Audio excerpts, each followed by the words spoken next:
ആകുന്നു നമ്മൾ.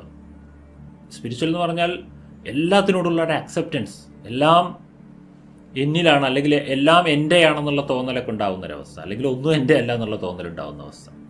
അങ്ങനെ പല ലെവൽ ഞാനുണ്ട്.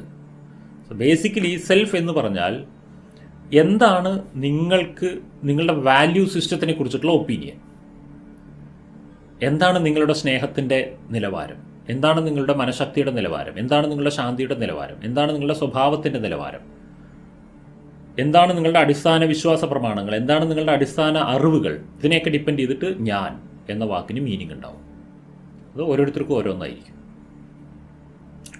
അതാണ് സെൽഫ്. ലവ് എന്ന് പറഞ്ഞാൽ എന്താണ് അർത്ഥം? ബേസിക്കലി ലവ് എന്നത് ഒരു ഇമോഷനാണ്.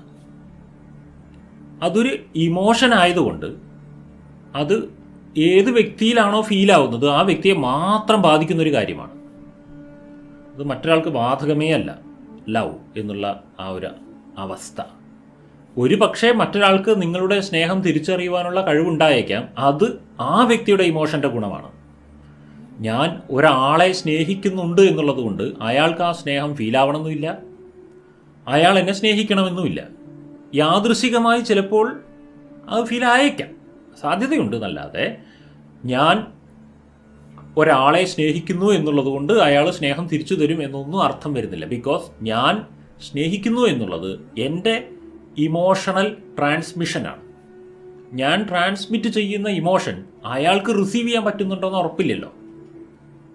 ചിന്തിച്ചു നോക്കിയേ, അയാളുടെ റേഡിയോ, അയാളുടെ മനസ്സെന്ന് ഒരു റേഡിയോ ആണെന്ന് വിചാരിക്കുക. അയാളുടെ റേഡിയോ ട്യൂൺ ചെയ്ത് വെച്ചിരിക്കുന്നത് വേറെന്തിലോ. അയാളുടെ റേഡിയോ 115 ട്യൂൺ ചെയ്ത് വെച്ചിരിക്കുന്നു, നിങ്ങൾ 266 സ്പ്രെഡ് ചെയ്തുകൊണ്ടിരിക്കുന്നു. അപ്പോൾ അയാൾക്കത് ഫീൽ ചെയ്യില്ല.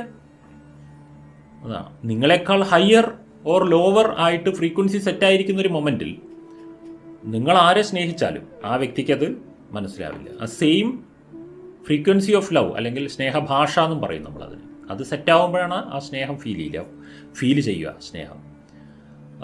അപ്പോൾ മനസ്സിലാക്കേണ്ട ഒരു കാര്യം, സ്നേഹം എന്നുള്ളത് എക്സ്ട്രീംലി പേഴ്സണലാണ്, എൻ്റെ ഉള്ളിൽ നടക്കുന്നതാണ്. അത് മറ്റൊരാൾക്ക് മനസ്സിലാവണമെന്ന് യാതൊരു ഉറപ്പുമില്ല, മനസ്സിലായേക്കാം എന്ന് മാത്രം. Love is an emotion is A complete inside work. അതിന് പുറത്ത് ഇടപാടില്ല. സ്നേഹത്തിൻ്റെ പ്രകടനങ്ങൾ മാത്രമേ നമുക്ക് പുറത്ത് കാണിക്കാൻ പറ്റുള്ളൂ, സ്നേഹം നമുക്ക് പുറത്ത് കാണിക്കാൻ പറ്റില്ല. നമ്മൾ കാണിക്കുന്നതെല്ലാം സ്നേഹപ്രകടനങ്ങൾ മാത്രമാണ്. ആ പ്രകടനങ്ങളിൽ നിന്ന് സ്നേഹം വായിച്ചെടുക്കുവാൻ ഒരു മനുഷ്യന് കഴിയണമെന്ന് ഒരു നിർബന്ധമില്ല.